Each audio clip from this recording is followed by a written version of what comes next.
সামনে আসতেছে ৩ তারিখ দিন গিয়া রাত্র, যেটাকে হাদিসের ভাষায় বলে লাইলাতু নিসফুম মিন শাবান, শাবানের 15 তারিখের রাত্র, যেটা আমাদের পরিভাষায় আমরা লাইলাতুল বরাত বলি। কি বলি? লাইলাতুল বরাত বলি। লাইলাতুল বরাত আর বরাত বলার দুটা কারণ আছে। বরাত মানে মুক্তি, বরাত মানে সিদ্ধান্ত। কি সিদ্ধান্ত? 6 ব্যক্তির ব্যাপারে আল্লাহর সিদ্ধান্ত যে যতই রহমতের বিশেষ রাত্র হোক না কেন, যদি তওবা না করলা তাহলে তোমাদের ব্যাপারে সিদ্ধান্ত, তোমাদেরকে মাফ করব না।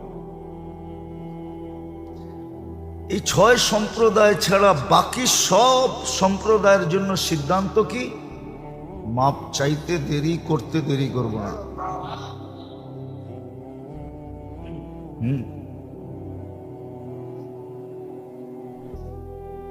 এটাই সিদ্ধান্ত, এটাই মুক্তি।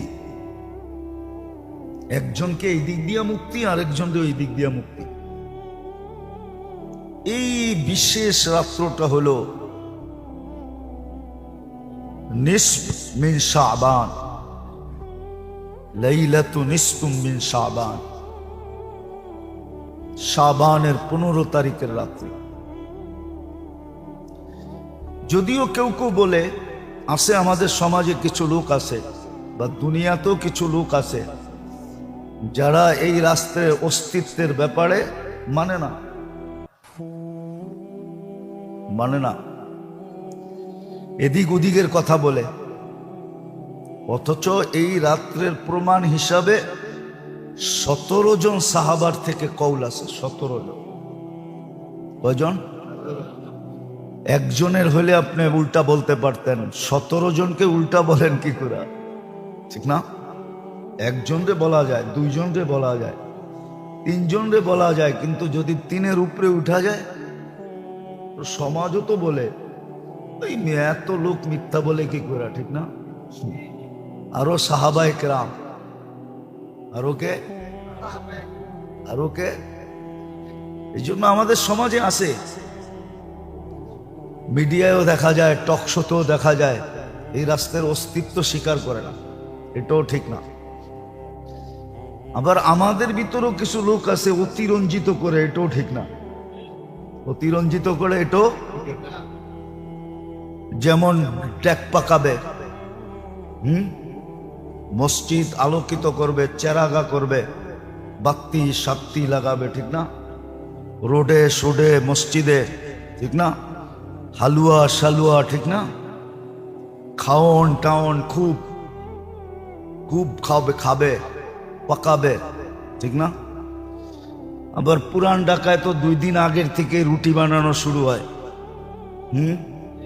দেখেন না শবে বরাতের রুটি? দেখছেন কি বড় বড় বানায়, কুমির বানায়, এটা বানায় সেটা বানায়। ও জানে না কুমির বানায় কি করলো। মাছ বানায়, কুমির বানায়, ঠিক না? যে বানাইছে ওর খবর আছে। কিয়ামতের দিন আইনা আল্লাহ বলবে জান দে। একদিক দিয়ে পিটাইতে থাকবে, আরেক দিক দিয়ে বলতে থাকবে জান দে। রুটি বানাইলো বলা যেত, কিন্তু কি আপনাকে এখানে বানায় না? হ্যাঁ, কুমির বানায়, মাছ বানায়, অনেক প্রাণীর ছবি বানায় না রুটি দিয়া। হ্যাঁ, আল্লাহ বলে পিটাইব আর করবো জান দে। আর ও জান কোত্থেকে দিবে? জান তো কে দেয়? আল্লাহ বলবে এইবার তোর জানটা দোজগে দে। তুই যখন দিতে পারস না, তো তোর জানটাই দোজগে দে। তো এটাও অতিরঞ্জিত, এটাও অতিরঞ্জিত। তারপরে পটাকা ফুটানো, কবরস্থানের ভিতরে হুজুম করা, যে দেখবেন ওই দিন হাঁটার জায়গা পাবেন না। কি হাঁটার জায়গা নাই আজিমপুরে। কত মোবাইল যে চুরি হবে আল্লাহই জানে। চোরেরা এখন থেকে ট্রেনিং নিতেছে যে আজিমপুরে মোবাইল কেমনে চুরি করতে হবে। হ্যাঁ, আপনি বলবেন কবরস্থানেও চুরি, তো বলবে তুই যদি উল্টা করতে পারস তো আমি উল্টা করলে অসুবিধা কি? এই রাত্রে তোরে আসতে বলছে কে? তুই যখন উল্টা করছস তো আমিও উল্টাই করলাম। আমি আবার চুরিটা বৈধ বলতেছি না। তারপরে মাজারে মাজারে ঘুরা। দেখবেন মাজারে মাজারে ঘুরবে, বেশিরভাগ দেখবেন ইয়াং পোলাপান, যুবকরা। আবার দেখবেন মসজিদে মসজিদে ঘুরবে, এই মসজিদে 2 রাকাত, ওই মসজিদে 2 রাকাত। এগুলা সব অতিরঞ্জিত, এগুলা সব হাদিসে এতটুকু আছে, কুমু লাইলাহা ওয়া সুমু নাহারাহা। হ্যাঁ, হাদিসে এটা আছে যে ওই দিন সূর্য ডুবার থেকে নিয়ে সুবে সাদেক পর্যন্ত আল্লাহ রহমতে খাস নাজেল করেন, খাস রহমতের দৃষ্টি দেন। আল্লাহ কি দেন? খাস রহমতের দৃষ্টি দেন। ওই দিন খাস রহমতের দৃষ্টি দেন, এটা হাদিসে আছে। আবার এটাও আছে, আরবের গোত্রের একটা গোত্র ছিল বনি কালব, সবচেয়ে বেশি বকরি এরা পালত। এই গোত্রের বকরির পালনের পরিচিতি ওই যুগের থেকে চলে আসতেছে। এরা সবচেয়ে বেশি বকরি পালে, হাজার হাজার বকরি এদের। তো আল্লাহর রসুল বলছেন ওই বকরিদের গায়ে যত লোম আছে এত পরিমাণ লোককেও আল্লাহ ওই রাত্রে ক্ষমা করেন। আবার এটাও হাদিসে আছে, সারা বৎসরের, যদিও দ্বিমত আছে কিন্তু একমত এটাও যে সারা বৎসরের কয়জন জন্ম নিবে, কয়জন মারা যাবে, বাজেট যেটাকে বলে, ওটা ওই রাত্রেই পেশ করা হয়। বলবেন এটা এত বরকতময় কেন? এটারও একটা কারণ আছে। এই শাবান মাসেই আমাদের আমলনামা বাৎসরিক হিসাবে আল্লাহর কাছে পেশ হয়। আল্লাহর রসুল সবচেয়ে বেশি রোজা রাখতেন এই মাসে, রাখতে রাখতে রাখতে রমজানের সাথে মিলাইয়া দিতেন। জিজ্ঞাসা করছেন আপনি এই মাসে এত বেশি রোজা রাখেন কেন? বলছে আমার আমলনামা এই অবস্থায় পেশ হোক যে আমি রোজা অবস্থায় আছি।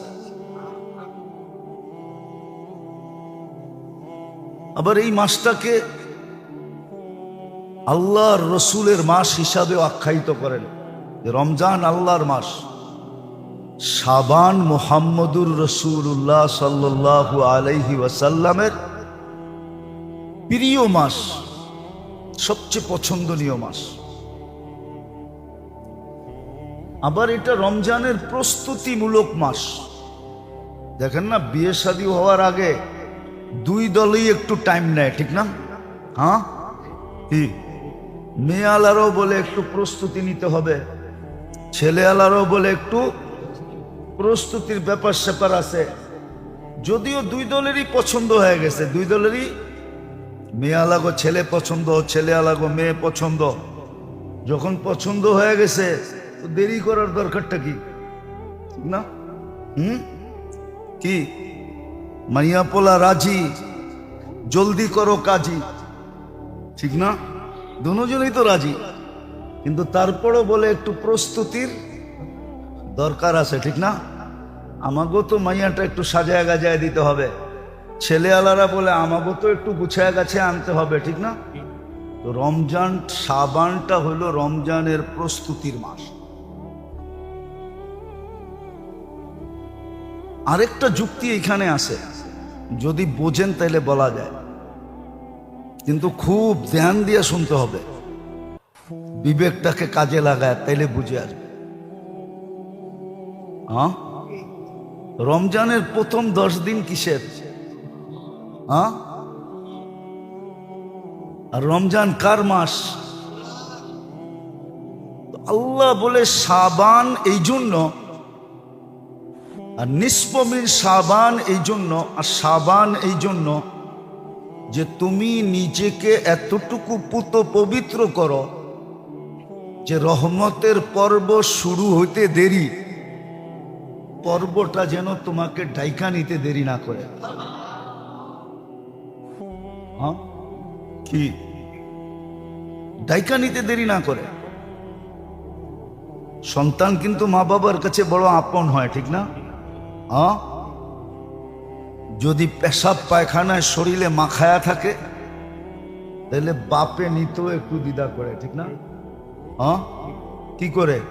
প্রথম পরিষ্কার করে তারপরে নেয়, ঠিক না? হ্যাঁ, এটা মানুষের স্বভাব। আল্লাহ বলে শাবান এই জন্য ছিল, আর নিসফ মিন শাবান, সবে বরাত এই জন্য ছিল যে তুমি তোমাকে এতটুকু পবিত্র করো, রহমতের পর্ব শুরু হইতে দেরি, রহমত যেন তোমাকে ঢাইকা নিতে দেরি না করে। কিন্তু যদি তুমি পবিত্র না হইলা তাহলে রহমত কিন্তু আসলেও তোমাকে ডাইকা নিতে একটু দ্বিধা করবে, একটু সংকুচিত হবে, একটু দূরে সরে যাবে। এই জন্য শাবান ছিল, এই জন্য যে আল্লাহর রহমতের ভিতরে ডুবা আসি বিদায়ী। মাছ যেরকম পানির ভিতরে থাকাকালীন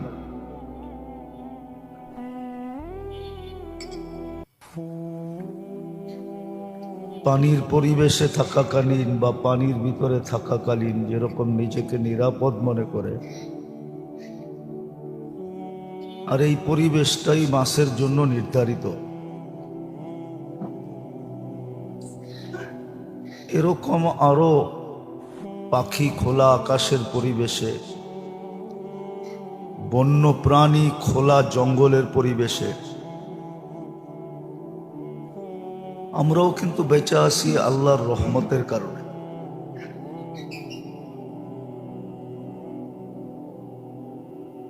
আল্লাহর রহমতের কারণেই আমরা বেঁচে আছি, নাহলে সারা দুনিয়া তো একটা কথায় একমত যে দুনিয়ার জলবায়ু অনেক পরিবর্তন হয়ে গেছে, জল আর বায়ু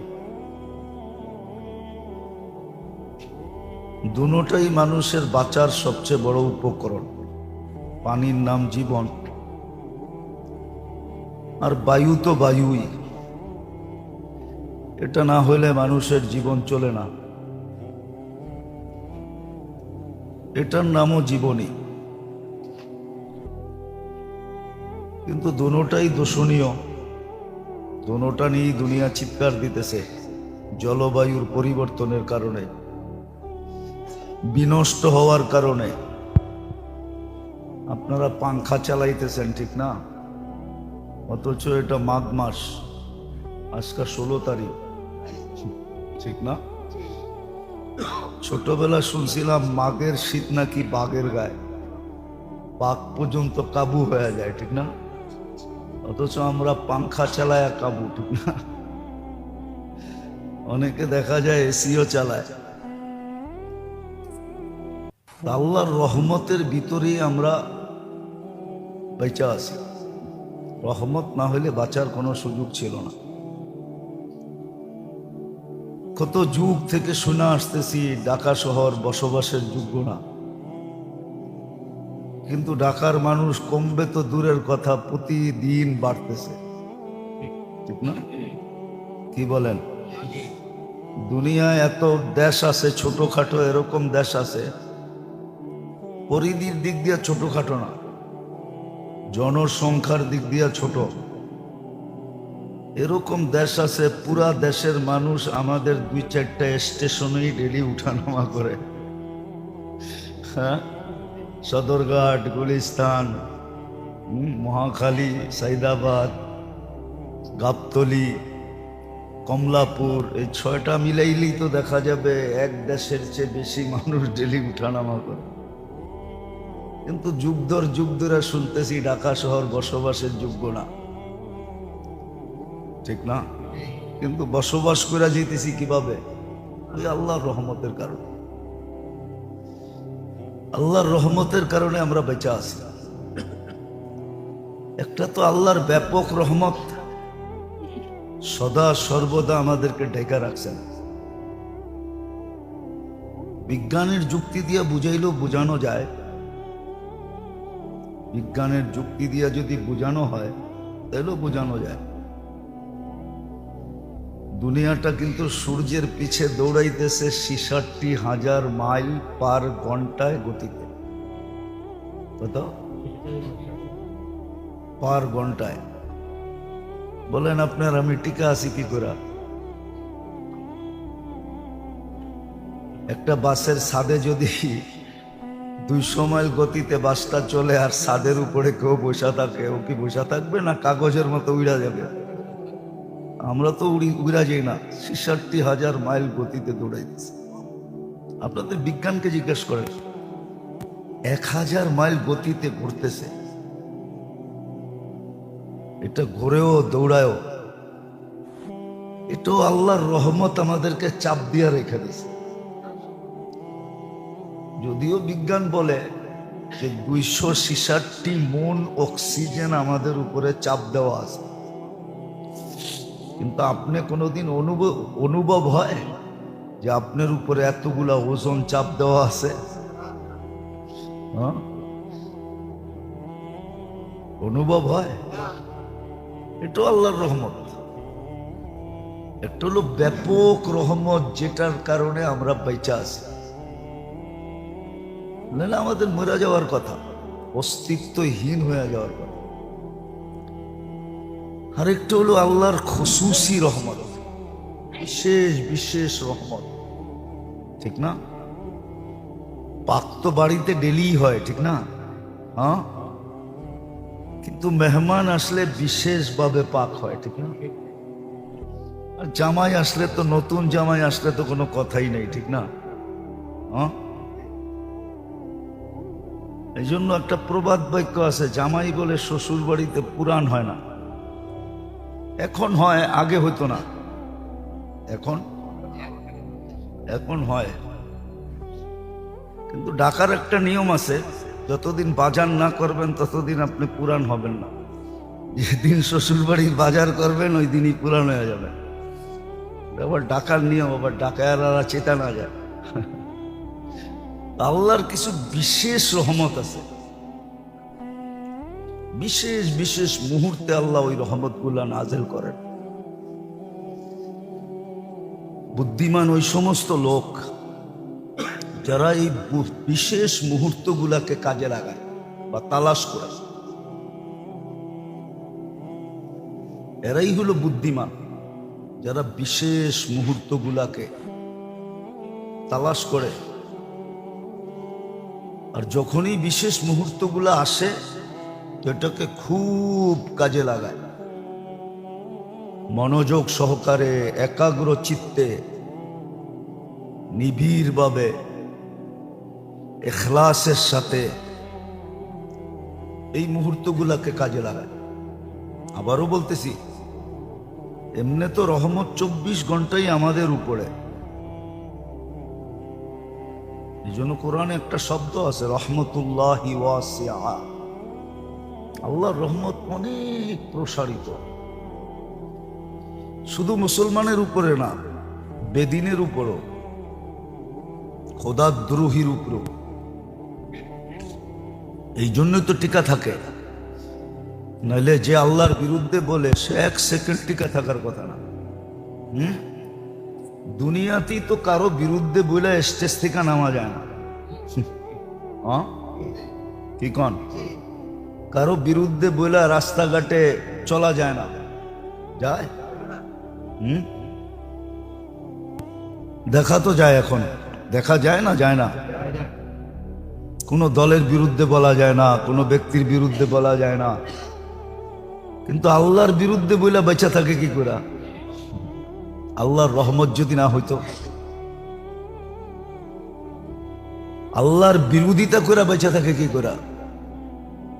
অথচ যেই মুহূর্তে বিরোধিতা করতেছে ওই মুহূর্ত কিন্তু আল্লাহর অক্সিজেন নিতেছে। না, নিতেছে না? পার ন্যানো সেকেন্ডে একবার নেয়, একবার ছাড়ে।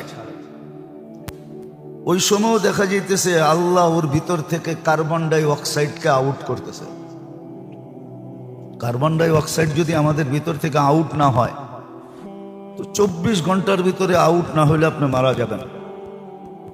দুনিয়ার কোনো ভেন্টিলেটর বাঁচাইতে পারবে না, কেন দুনিয়ায় কোনো মেশিন আসে না এখনো যে আপনার ভিতরে জমাকৃত কার্বন ডাই অক্সাইডকে বাহির করবে। বিশ্বাস না হলে লেখা নিয়া গুগলে সার্চ দেন।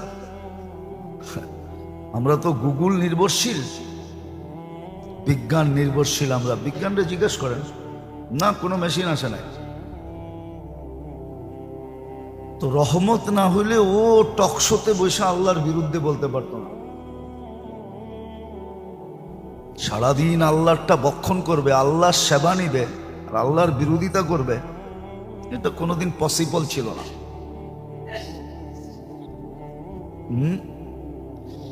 আল্লাহর তো কিছু হাত দিয়া করতে হয় না, বা কাউকে দিয়েও করতে হয় না। ইযা আরাদা শাইআন আইয়াকুলা লাহু কুন ফায়াকুন।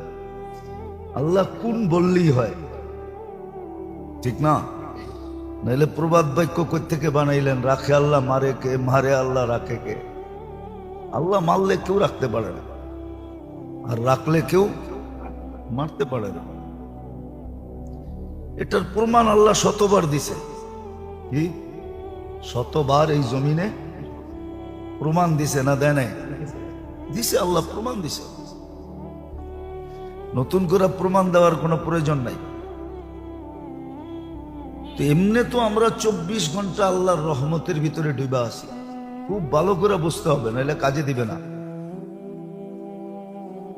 কিন্তু কিছু কিছু মুহূর্ত আছে আল্লাহ এটা রহমতে খাস বলে, বিশেষ রহমত, বিশেষ রহমতের দৃষ্টি, বিশেষ রহমত নাজিল করেন। এই জন্য কোরআনে ইঙ্গিতও দিছেন আল্লাহ যে এই মুহূর্তগুলাকে তালাশ করো, যখনই মিলে খুব এটাকে কাজে লাগাও। আল্লাহর কোনো লাভ হবে না, এটা সত্য। এই জন্য হাদিসে আছে সমগ্র সৃষ্টিও যদি আল্লাহর বিরোধিতা করে, আন্দোলন করে, কি গণ অভ্যুত্থান করে, আল্লাহ বলে লা ইয়ানকুস মিন ফি মুলকি শাই, আমার রাজত্বে বিন্দু পরিমাণ কমবে না। বরং এইটাও বইলা দিছে, একজন বানায় রেখা দিছে, লাউ আমারতুহু আইয়াকুলাস সামাওয়াতি ওয়া মা ফিল আরদ, লাউ আমারতুহু আইয়াকুলাস সামাওয়াতি, লাউ আমারতু আইয়াকুলা মা ফিস সামাওয়াতি ওয়াল আরদ। আকাশ জমিনের ভিতরে যত সৃষ্টি আছে, সমগ্র সৃষ্টি যদি খাইতে বলি, লা আকালা বি লুকমা, এক লোকমা বানায় খায়া ফেলবে। আল্লাহর রাজত্বে কমবে না। সমগ্র সৃষ্টি যদি 24 ঘন্টা আল্লাহর গুণগানে পড়া থাকে, লা ইয়ালতাফিত ওয়ালা ইয়াগফাল, এদিক ওদিক যদি না তাকায়, গাফেল না হয়, তরফাতা আইন, চোখের পলক ঝপতে যতটুক সময় লাগে এতটুক সময়, তা আল্লাহ বলে আমার রাজত্বে কিছু বাড়বে না। কিন্তু লাভ কার হবে? লাভ হবে ওই ব্যক্তির যেই রহমতের মুহূর্তগুলাকে খুঁজে বের করল আর কাজে লাগাইল। এই বিশেষ মুহূর্তগুলাকে, বিশেষ মুহূর্তগুলাকে কাজে লাগাইল। যদিও হুকুম ছিল যে 24 ঘন্টা আমার রহমতের ভিতরে তোমরা ডুবা, আমি তোমাদেরকে ডুবায় রাখছি, বিদেশ শুকরিয়া আদায় করা দরকার ছিল। কিন্তু কোরআন এটাও বলছে কালিলুম মিন ইবাদিয়াশ শাকুর, কৃতজ্ঞ বন্দার সংখ্যা খুব কম, অকৃতজ্ঞই বেশি।